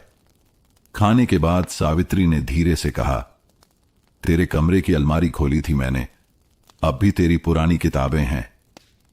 नरेंद्र ने आश्चर्य से देखा। अलमारी अब भी वैसी ही है? हां, मां बोली, बिल्कुल वैसी ही, जैसे तू अभी भी यहीं हो, हर दिन। नरेंद्र बिना कुछ कहे कमरे में चला गया। कमरे में पुराना जीवन, कमरे में हल्की सी महक थी, पुरानी किताबों, बंद खिड़की और एक भटकी हुई याद की। अलमारी खोली तो सामने वही भूगोल की किताब, पापा की पुरानी घड़ी और ऊपर के खाने में एक छोटी सी डायरी। उसने डायरी उठाई, खोला तो पहला पन्ना मां के हाथ से लिखा था, नरू के लिए। जब तू बड़ा हो जाएगा, ये डायरी तुझे याद दिलाएगी कि बचपन केवल समय नहीं होता, वो जीवन का सबसे ईमानदार हिस्सा होता है। पन्नों में मां की लिखी बातें थीं। उसके पहले शब्द, पहला स्कूल डे, पहली बार अकेले बाजार जाना, पहली चोट और पहली राखी। नरेंद्र की आंखें नम हो गईं। उसने पास रखे पुराने बक्से में देखा। वहीं रखा था उसका पहला झुनझुना, मां के हाथ से सिला छोटा तकिया और एक अधूरी चिट्ठी। उसने वह चिट्ठी निकाली। बेटा, मैं नहीं जानती कि हम कब और कैसे अलग हो गए। शायद जब तू बड़ा हो गया और मैं छोटी पड़ गई। पर जान कि मां कभी छोटी नहीं होती। वो बस खामोश हो जाती है ताकि बेटा बड़ा महसूस कर सके। मां, अगली सुबह। संवाद की सुई सुबह। जल्दी उठकर नरेंद्र ने चाय बनाई और मां के पास लाकर रखा। काफी कुछ बदल गया है, उसने कहा। बदलना बुरा नहीं बेटा, मां ने मुस्कुराकर कहा। बुरा तब होता है जब हम बदलकर भी खुद को भूल जाएं। चाय के घूंटों के बीच एक नई बातचीत शुरू हुई।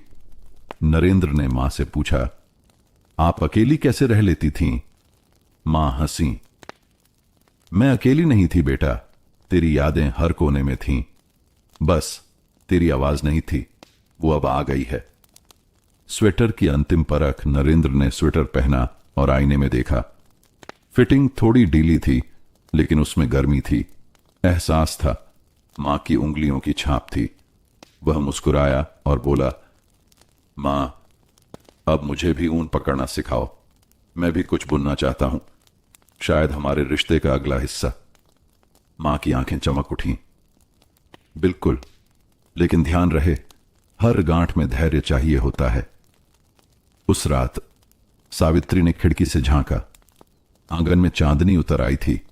अंदर नरेंद्र ऊन की सुई थामे बैठा था। पहला फंदा लगाते हुए उसकी उंगलियां कांपी, लेकिन मां ने हाथ थाम लिया।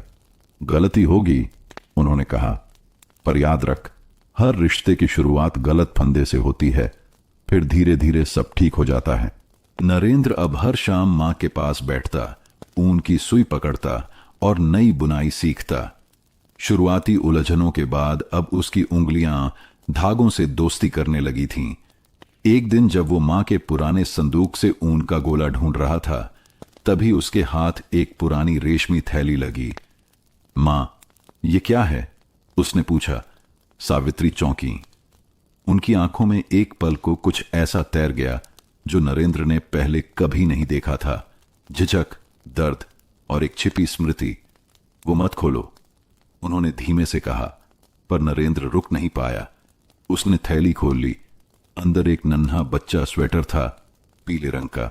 साथ में एक छोटी सी फोटो, दो छोटे बच्चे, दोनों बिल्कुल एक जैसे, जुड़वां। नरेंद्र ठिठक गया। ये कौन है मां? सावित्री ने गहरी सांस ली। वक्त आ गया है तुझे बताने का। पुराना पन्ना, एक और गांठ। तेरा एक भाई था, सावित्री ने धीमी आवाज में कहा। नाम था निखिल। तुम दोनों जुड़वां थे, लेकिन एक बुखार आया जब तुम 2 साल के थे। डॉक्टर दूर था, गांव में दवा नहीं मिल पाई और आंखें भर आईं। निखिल चला गया। नरेंद्र अवाक बैठा रहा। मां, आपने कभी बताया नहीं? कैसे बताती? एक बेटे को खोकर दूसरा जो बचा था उसे सीने से लगा लिया था, पर उस प्यार में डर भी था, खोने का, चुप रहने का, बांध कर रखने का। शायद वही डर हमें दूर ले गया। नरेंद्र ने पहली बार मां की चुप्पी की जड़ देखी थी। वो चुप्पी सिर्फ उसकी गलतियों की नहीं थी, वो गम की तह में बसी थी। स्वेटर की दूसरी परत। उस रात नरेंद्र ने उस पीले बच्चे स्वेटर को अपनी गोद में रखा और पहली बार ऊन की नई सिलाई शुरू की। मां के साथ नहीं, मां के लिए। क्या कर रहा है? मां ने पूछा। एक स्वेटर बनाऊंगा, निखिल के नाम का। जो आप अधूरा छोड़ आई थीं, उसे पूरा करना मेरा फर्ज है। सावित्री ने कुछ नहीं कहा, बस सुई थामी और उसके पास बैठ गईं। ये स्वेटर कभी कोई पहनेगा नहीं, उन्होंने कहा, लेकिन हर फंदे में वो होगा जो हम दोनों ने खोया और फिर भी साथ रखा। एक नई गांठ। समझ का नाम। अगली सुबह नरेंद्र ने गांव के पुराने मंदिर में जाकर एक दिया जलाया। उस दिए के सामने रखा था अधूरा पीला स्वेटर और एक छोटा कागज। भाई, तुम नहीं रहे, पर मां का डर आज भी तुम्हारे आकार में हमारे बीच था। अब मैं उसे भी बांध रहा हूं, एक नई गांठ में, जिसमें दुख नहीं, समझ है। तेरा भाई। घर लौटते वक्त मां ने आज पहली बार नरेंद्र से कहा, अब तुझसे कोई उलझन नहीं रही। अब तेरे हर फंदे में वो गर्मी है जो रिश्ते मांगते हैं। सुनना, समझना और कभी कभी सिर्फ साथ बैठ जाना। नरेंद्र ने मुस्कुराकर कहा, ऊन की गांठें अब सुलझने लगी हैं मां। शायद अब समय है एक नया स्वेटर बुनने का, जिसमें न शिकवा हो, न गलती, बस हम हों। अब सावित्री देवी के चेहरे पर एक नई चमक थी। उम्र भले ही शरीर को थका दे, लेकिन जब मन हल्का होता है तो चेहरे पर एक जानी पहचानी रोशनी लौट आती है। एक शाम जब नरेंद्र बुनाई के लिए ऊन की नई डलियां लेकर आया, तो मां बरामदे में एक पुरानी कॉपी में कुछ लिख रही थीं। मां, अब क्या बुन रही हो? सावित्री ने बिना सिर उठाए जवाब दिया, अब ऊन नहीं, यादें बुन रही हूं। तुम्हें बताना है ना कि मैं मां कैसे बनी, कैसे टूटी और फिर कैसे जुड़ गई। नरेंद्र उनके पास आ बैठा। यह डायरी है? नहीं, उन्होंने मुस्कुराकर कहा, पत्रिका के लिए कहानी भेज रही हूं। नाम है ऊन की गांठें। नरेंद्र ठिठका। वही नाम जो तुम्हारी बुनाई की हर परत में था। गांव में नया सपना। इसी बीच नरेंद्र के मन में एक नया विचार आकार ले रहा था। वो हर दिन बुनाई सीखते सीखते सोचता, मां की उंगलियों में जितनी कारीगरी है उतनी तो किसी प्रोफेशनल डिजाइनर में नहीं होती। एक दोपहर उसने मां से पूछा, अगर गांव की औरतों को यह कला सिखाई जाए तो क्या वो भी अपनी गांठें सुलझा पाएंगी? मां चौंकी, फिर धीरे से बोली, ऊन से बस कपड़ा नहीं बनता बेटा, वो एक सुनने की प्रक्रिया है। जब कोई स्त्री बुनाई करती है तो उसमें वो सब बुन देती है जो वो कह नहीं पाती। नरेंद्र की आंखों में चमक आ गई। अगले ही हफ्ते गांव के पंचायत भवन में एक पोस्टर लगा, बुनाई सीखें, ऊन से रिश्ते बांधें, नरेंद्र वर्मा और सावित्री देवी द्वारा सिखाया जाएगा। पहली कक्षा, कहानियों से बुना ज्ञान। पहली ही कक्षा में 10 महिलाएं आईं। कोई विधवा थी, कोई बहू, किसी के पति शहर गए थे तो किसी के बेटे बात नहीं करते थे। सावित्री देवी ने ऊन के गोले सभी को बांटे। आज कोई पैटर्न नहीं सिखाया जाएगा, उन्होंने कहा। सिर्फ एक गांठ बांधिए और सोचिए वो किस याद से जुड़ी है। धीरे धीरे महिलाएं बुनने लगीं और उसी के साथ खुलने लगीं। किसी ने मां की याद में गांठ बांधी, किसी ने खोई हुई बेटी के लिए और किसी ने अपने भीतर की थकान के लिए। बुनाई कक्षा धीरे धीरे कहानी कक्षा बन गई। मां की कहानी प्रकाशित कुछ हफ्तों बाद सावित्री देवी की कहानी एक हिंदी पत्रिका में प्रकाशित हुई। ऊन की गांठें, एक मां की चुप्पी का दस्तावेज। नरेंद्र ने वह पत्रिका शहर भेजी, अपने दोस्तों को, पुराने सहपाठियों को। कई ने फोन किया, कुछ ने ईमेल। एक लेख ने उस गांव की बुजुर्ग मां को लेखक बना दिया था। अब सावित्री देवी की ऊन की दुकान गांव की महिलाएं चलाती थीं। नाम रखा गया, गांठ रिश्तों की बुनाई। एक शाम की बात, नरेंद्र और मां आंगन में बैठे थे। चाय के साथ स्वेटर का पैकेट था। इस बार किसी ग्राहक के लिए नहीं, बल्कि एक नवजात के लिए। किसके लिए? मां ने पूछा। नरेंद्र ने धीमे से मुस्कुराते हुए कहा, शहर में एक दोस्त की बेटी हुई है। पहली बार कोई स्वेटर मैं खुद पूरा बुन रहा हूं, पर हर फंदा तुमने सिखाया है मां। सावित्री की आंखें भर आईं। अब तू वही कर रहा है जो मैंने जीवन भर किया, बिना कहे अपने हिस्से की गर्मी बांटना। सर्दियों की एक सुबह थी। हल्की धूप आंगन में पसरी थी। मां सावित्री देवी की उंगलियां आज भी ऊन में उलझी थीं, पर अब वो पहले जैसी तेज नहीं थीं। उम्र अब उनके कंधों से झांकती थी, लेकिन उनकी आंखों में एक गहरा सुकून था। नरेंद्र ने धीरे से पूछा, मां, आज क्या बुन रही हो? मां मुस्कुराईं। एक आखिरी स्वेटर, पर यह किसी के लिए नहीं है, ये मेरे लिए है। जब मैं इस घर से जाऊं तो मेरे पास भी कुछ हो जो मैंने अपनी चुप्पियों से बुना हो। नरेंद्र कुछ नहीं बोला, बस उनके पास बैठ गया। उनकी बुनाई की लय अब धीमी हो चुकी थी। हर फंदे के साथ वो जैसे कोई अधूरी बात पूरी कर रही थीं। अंतिम गांठ बांधते हुए उन्होंने ऊन की डलियों को देखा। अब इनमें कुछ बाकी नहीं रहा। नरेंद्र ने धीरे से स्वेटर को उनके हाथों से लिया और उसे तहकर उनके पलंग पर रख दिया। ये सिर्फ ऊन नहीं है मां, ये आपके जीवन का दस्तावेज है। विदाई की रात, उसी रात मां ने नरेंद्र को पास बुलाया। एक वादा करोगे? क्या मां? जब मैं न रहूं तो ये स्वेटर किसी को देना मत, इसे मेरे पास ही रखना। मैं नहीं चाहती कि मेरी चुप्पियां अब किसी और की हों। नरेंद्र ने सिर हिलाया। मां, आपकी चुप्पियां अब शब्द बन चुकी हैं, कहानी बन चुकी है। वो हर गांठ अब लोगों को समझ में आने लगी है। सावित्री ने मुस्कुराकर आंखें मूंद लीं और फिर उनकी सांसें धीरे धीरे थम गईं। आखिरी बुनाई कुछ हफ्तों बाद गांव में उनकी याद में एक छोटा सा केंद्र बना। ऊन की गांठें, रिश्तों की कहानी, जहां महिलाएं न सिर्फ बुनाई सीखती बल्कि अपने मन की गांठें खोलती। नरेंद्र अब हर दिन वहां आता, बच्चों को भी ऊन से खेलना सिखाता। स्वेटर जो मां ने बुना था अब एक कांच के फ्रेम में लगा हुआ था, उस पर एक कागज की चिट। हर गांठ एक चुप्पी थी, पर अब वो शब्द बन चुकी है, समापन। जब ऊन जीवन बन जाता है, ऊन की गांठें अब सिर्फ एक कहानी नहीं रही, वो एक चुप्पी से संवाद तक का सफर बन गई थी। नरेंद्र जब भी नई बुनाई शुरू करता, मां की आवाज उसके भीतर गूंजती, धैर्य से बुन बेटा, ऊन भी समझता है कब मन सच्चा है। और यूं एक मां की खामोशी ने पूरे गांव की आवाज बन ली।